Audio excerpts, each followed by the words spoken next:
27 Junie. Ons kies die beste in die lewe. Eerlikheid. Want ons bedink wat goed is, nie alleen voor die Here nie, maar ook voor die mense. 2 Korintiërs 8 vers 21. In alle sake transaksies moet ons die lig duidelik laat skyn.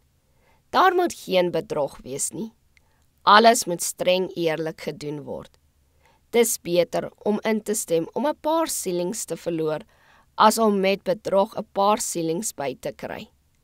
Uiteindelik verloor ons niks deur eerlikheid nie. Ons moet die wet van God in ons wêreld uitleef en ons karakter op die van God skoei. Alle sake met mense in die geloof en buite die geloof moet volgens regte beginsels geskied. Alles moet in die lig van Gods wet gesien word. Alles moet sonder bedrog, sonder valsheid, sonder 'n sweem van lus gedoen word. Vir 'n Babiloniese kleed en 'n geringe skat van goud en silwer het Agan ingewillig om hom aan sonde te verkoop, om die vloek van God op sy siel te bring, om sy aanspraak op 'n ryke besitting in die land Kanaan en alle vooruitsigte van 'n toekomstige onverganklike erfenis op die nuwe aarde te verbeur.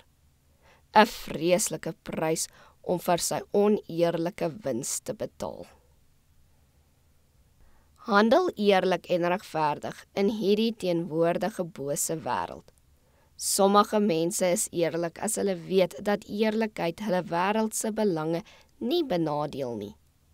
Maar die name van almal wat volgens hierdie beginsel handel, sal uit die boek van die lewe uitgewis word. Strenge eerlikheid moet gekweek word. Ons kan net een keer deur die wêreld gaan. Ons kan nie terugkom om foute reg te stel nie.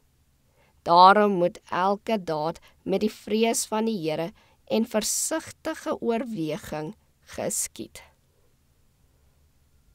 Wanneer God sy juwele versamel, sal die getroues, die openhartiges, die eerlikes sy gekoeste skatte wees.